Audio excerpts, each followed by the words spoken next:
Okay without. Okay तो इसका option B सही है। ओके बेटा। Now question number 6। किसी वृत्त का एडी एक व्यास है और एबी एक जीवा है। यदि एडी बराबर 34 सेंटीमीटर, एबी बराबर 30 सेंटीमीटर, तो वृत्त के केंद्र से एबी की दूरी क्या है? ओके वृत्त के केंद्र से एबी की दूरी क्या है? तो फिगर बना लेते हैं पहले। लेट मान लेते हैं ये कोई वृत्त है। ओके और इस वृत्त में ये कह रहा है एडी एक व्यास है। देन ये आपका केंद्र O हो गया और ये एडी।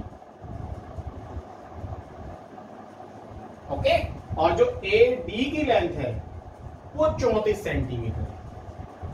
AD 34 centimetre. ठीक है।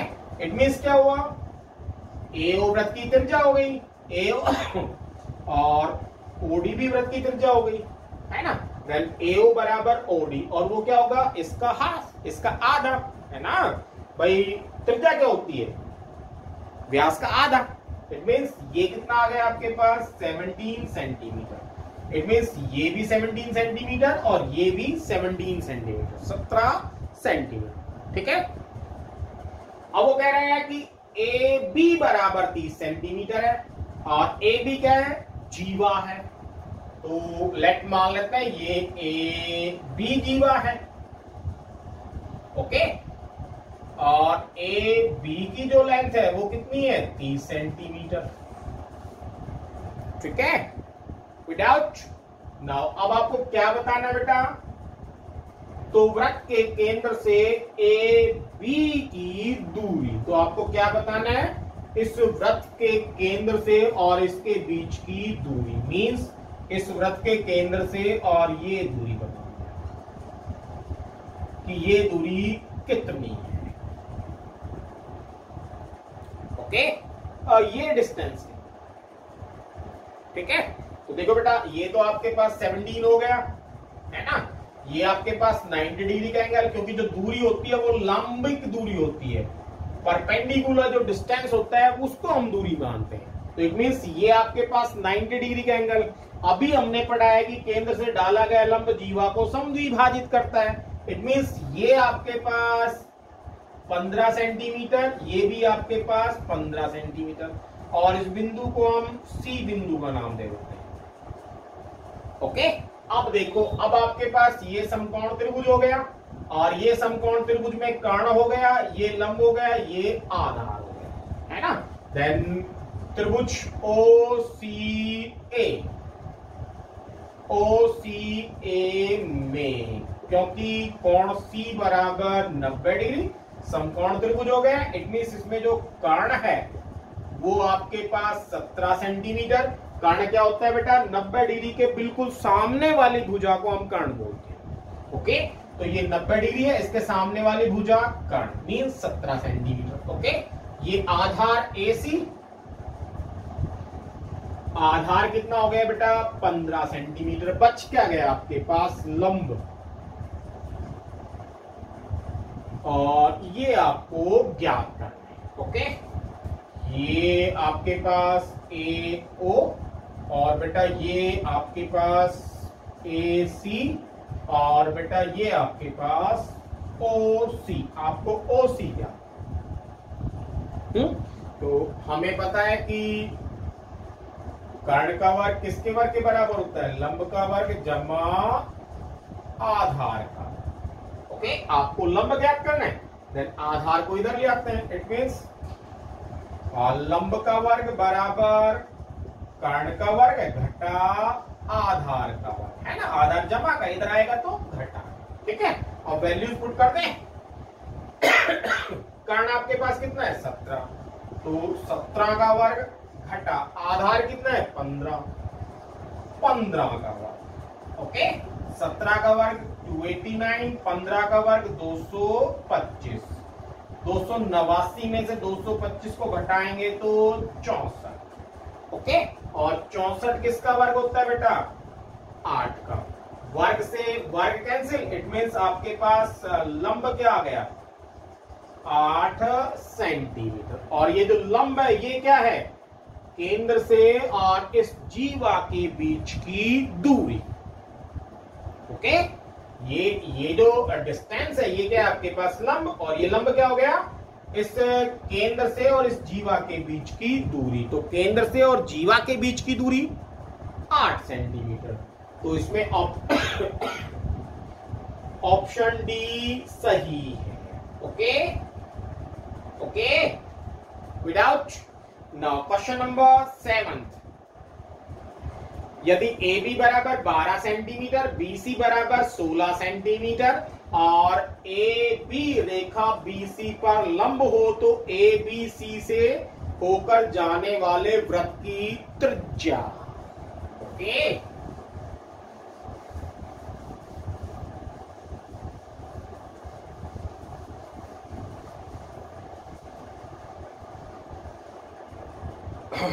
देखो बेटा, मैंने अभी बताया कि 3 बिंदु अगर एक ही रेखा में स्थित है तो उनसे होकर जाने वाला हम कोई भी वृत्त नहीं खींच सकते, है ना। और अगर 3 बिंदु असरेखीय मींस एक रेखा में नहीं है तो उनसे होके जाने वाला केवल और केवल एक ही वृत्त खींचा जा सकता है। ओके, देन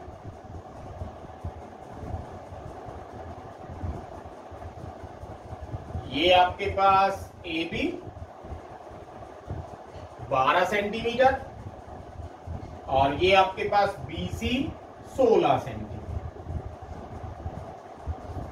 ठीक है, इन तीनों बिंदुओं से होके जाने वाला अगर हम कोई वृत्त खींचते हैं, सॉरी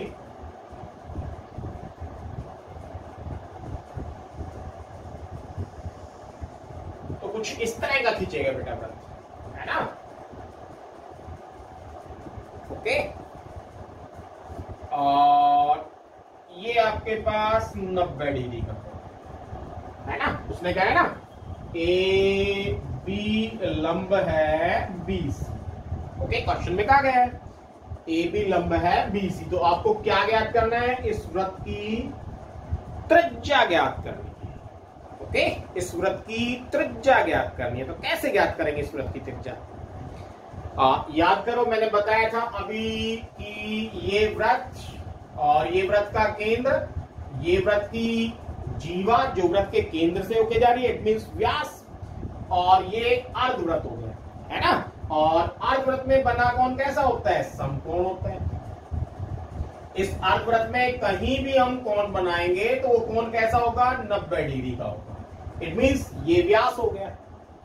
और ये व्यास क्या है, ये इस त्रिभुज का कर्ण है ना। व्यास क्या है, इस त्रिभुज का कर्ण। हमें इस वृत्त की त्रिज्या ज्ञात करनी, तो हम क्या करेंगे, कर्ण का आधा कर देंगे, हमारे पास वृत्त की त्रिज्या आ जाएगी।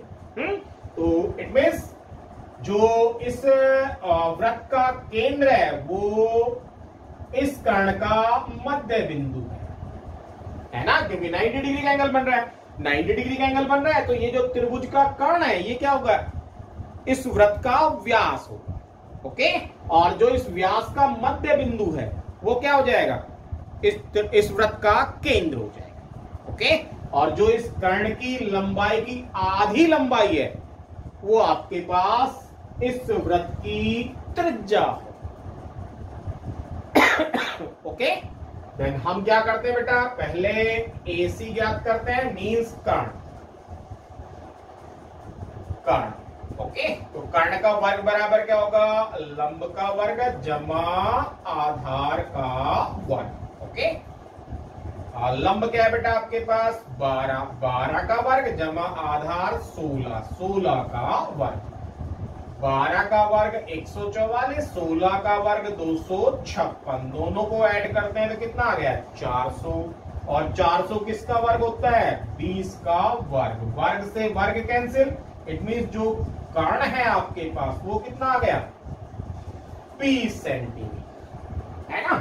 मींस जो AC की लेंथ है आपके पास, ये AC की लेंथ ये कितनी आ गई आपके पास 20 सेंटीमीटर। ओके, मींस इस वृत्त का व्यास कितना है 20 सेंटीमीटर। आपको त्रिज्या चाहिए, क्या करें, क्या करें, शाबाश, इस व्यास का आधा कर देते हैं। तो इस व्यास का आधा कितना हो गया, 10 सेंटीमीटर। इट मीन्स इस जो वृत्त की त्रिज्या है वो कितनी हो जाएगी, कितनी हो जाएगी, 10 सेंटीमीटर। तो ऑप्शन आपके पास सी ऑप्शन सही है। Now question number 8। आकृति में दो सर्वांगसम वृत्तों के केंद्र O और O डैश है। चाप AXB केंद्र O पर 75 डिग्री का कोण अंतरित करती है और चाप A डैश और Y डैश B डैश केंद्र O पर 25 डिग्री का कोण अंतरित करती हैं।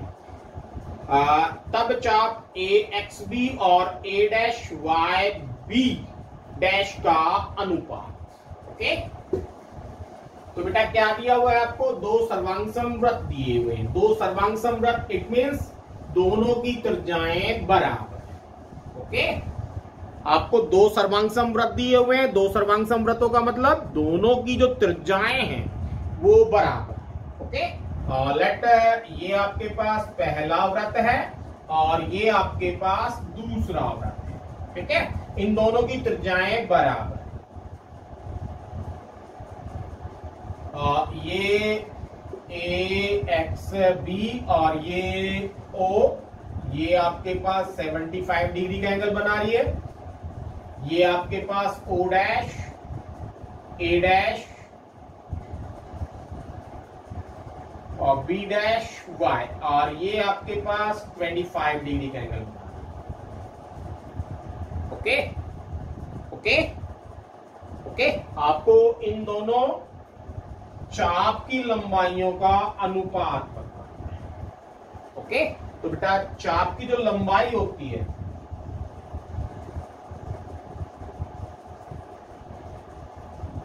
उसका सूत्र होता है, क्या होता है, थीटा बटे 360 2 पाई। ओके, क्या सूत्र होता है बेटा, थीटा क्या है आपके पास, ये एंगल। ओके, थीटा बटे 360 2 पाई आर। ओके ओके, अब देखो जब इनकी त्रिज्याएं बराबर हैं तो हम इसको आर मान लेते हैं, तो ये भी क्या हो गई, आर हो गई, है ना। भाई दोनों त्रिज्याएं क्या हैं, बराबर हैं। ओके, तो पहले इस चाप AXB की दूरी ज्ञात करते हैं, AXB की लंबाई ज्ञात करते हैं, तो क्या हो जाएगी, थीटा आपके पास क्या है 75, then 75 degree by 360 degree into 2 pi r. Okay, second इस चाप A dash Y B dash के बीच की दूरी, इसकी लेंथ ज्ञात करते हैं, लंबाई, तो ये क्या हो जाएगी बेटा 25 degree by 360 degree into 2 pi r. आपको इन दोनों का अनुपात ज्ञात करना है ना, इन दोनों का अनुपात। तो ये आपके पास बेटा 1, ये आपके पास 2, 1 को 2 से भाग कर देंगे, क्या कर देंगे, 1 को 2 से भाग देंगे।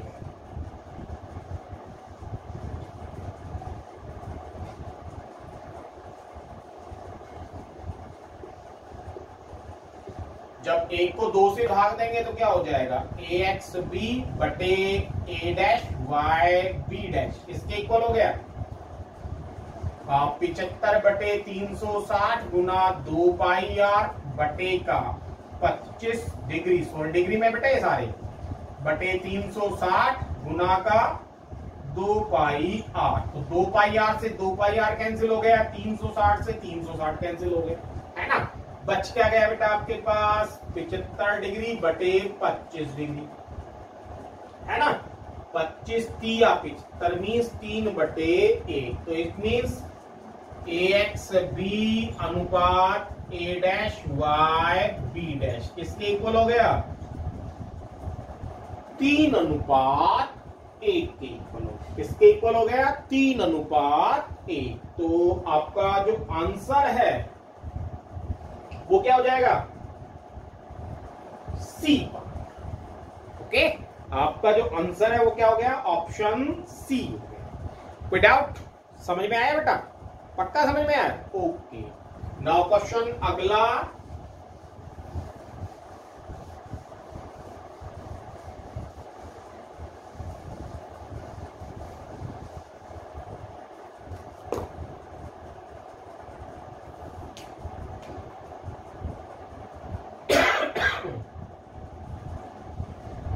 अगले क्वेश्चन 9 में कह रहा है आकृति में ए बी और सी डी केंद्र ओ वाले वृत्त की दो बराबर जीवाएं है ना।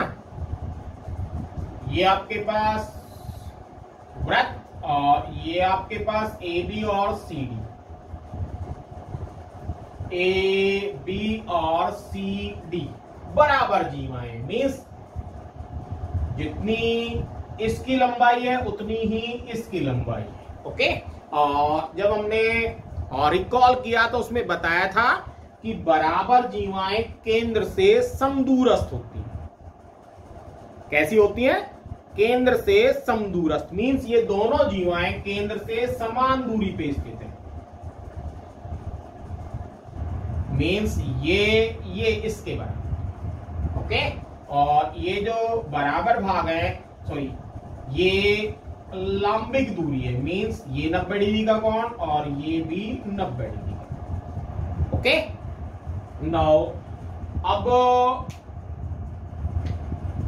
ओपी और ओक्यू क्रमशः एबी और सीडी जीवाओं पर लंब है। यदि पी ओ क्यू बराबर 150 है तो ए पी क्यू बराबर है, इसको मिलाया हुआ है बेटा, ये आपके पास ट्राइंगल बन गया।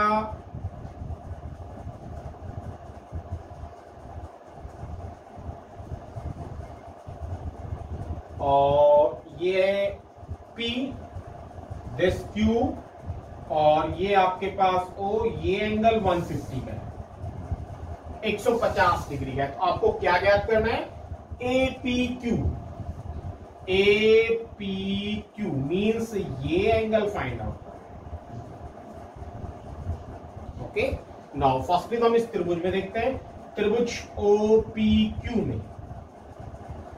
ओके, OPQ में देखो बेटा, ये दूरी और ये दूरी बराबर है। इसका मतलब जब ये दोनों दूरियां बराबर हैं तो ये भुजा और ये भुजा बराबर हो गई, है ना। ये आपके पास 150 डिग्री का कोण, ये और ये दोनों भुजाएं बराबर है, बराबर है। तो जब ये दोनों भुजाएं बराबर है तो ये दोनों कोण भी बराबर होंगे। मान लेते हैं ये x, तो ये भी क्या हो गया? x हो गया। अब इन तीनों कोणों का योग कितना होगा? 180 डिग्री। भाई त्रिभुज के तीनों कोणों का योग कितना होता है? 180 डिग्री मीन्स x जमा 150 बराबर 180 डिग्री और 2x जमा 150 बराबर 180 डिग्री। 150 को इधर लाएंगे, देन 2x बराबर 180 में से 150 घटाएंगे तो 30 डिग्री और x बराबर कितना हो गया? 15 डिग्री। तो ये जो आपके पास कोण है ये कितने डिग्री का हो गया? 15 डिग्री। ओके, और अब ये कहा है कि ये जो रेखा है इस पे लंब है। ओके, तो ये जो आपके पास एंगल APO है वो कितने का है? 90 डिग्री का है। एंगल QPO कितने का आ गया? एंगल QPO आपका कितने का आ गया? QPO ये एंगल कितने का आ गया आपका? 15 डिग्री का। आपको ये एंगल ज्ञात करना है तो एंगल APQ किसके बराबर है? एंगल APO में से क्या माइनस कर दें? देखो, इस कोण में से अगर हम इस कोण को घटा देंगे तो आपके पास ये कोण आ जाएगा, है ना। देन APO में से QPO को घटा देते हैं। APO कितना है? 90 डिग्री। QPO 15 degree. 90 में से 15 गया तो कितना डिग्री का आ गया? 75 डिग्री का। तो इट मींस कोण APQ कितने डिग्री का आ गया आपके पास? 75 डिग्री का। तो ऑप्शन देखें, ऑप्शन बी सही है। ओके, नेक्स्ट बिंदुओं घटा दो जीरो और दो जीरो के बीच की दूरी, घटा दो जीरो और दो जीरो के बीच की दूरी। ओके, ये आपके पास कार्टेशियन प्लेन या इसको हम एक्स वाई प्लेन भी बोल देते हैं, है ना। ये आपके पास 1 2 3 4। ओके, ये आपके पास एक्स एक्स डैश, ये वाई वाई डैश, ये ओ। ओके, यहां क्या हो गया बेटा, -1 -2 -3 -4। ये आपके पास y एक्सिस पे बिंदु हो गए 1 2 3 और ये 4, -1 -2 -3 और -4। ओके ओके, अब बिंदु देखते हैं, दो बिंदुओं के बीच की दूरी घटा दो और जीरो और दो जीरो के बीच की दूरी। आपको इन दोनों बिंदुओं के बीच की दूरी ज्ञात है। ओके, तो पहले ये देखो बिंदु 2 0 मीन्स एक्स पे सॉरी -2 0, एक्स पे -2 देखना है, वाई पे 0 देखना है। इट मीन्स ये बिंदु यहां आ गया, इसको हम मान लेते हैं ए। ओके, दूसरा 2 0, ये बिंदु हो गया, ये बिंदु बी। अब ए और बी के बीच की दूरी कितनी हो गई, 1 unit 2 unit 3 unit and 4 unit. तो ए और बी के बीच का जो डिस्टेंस है वो कितना हो गया, 4 यूनिट। ओके, तो इसका ऑप्शन बेटा डी सही। ओके ओके ओके, तो समझ में आया बेटा आपको जो आज हमने क्विज 14 का सॉल्यूशन किया है, समझ में आया आपको, पक्का समझ में आया, श्योर। ओके, तो आज के लिए बेटा इतना ही। ओके, आपको क्या करना है, अब इस क्विज को आराम से बैठ के खुद करके देखना है। ओके, पक्का, श्योर। ओके, तो बेटा stay home, stay safe and good bye.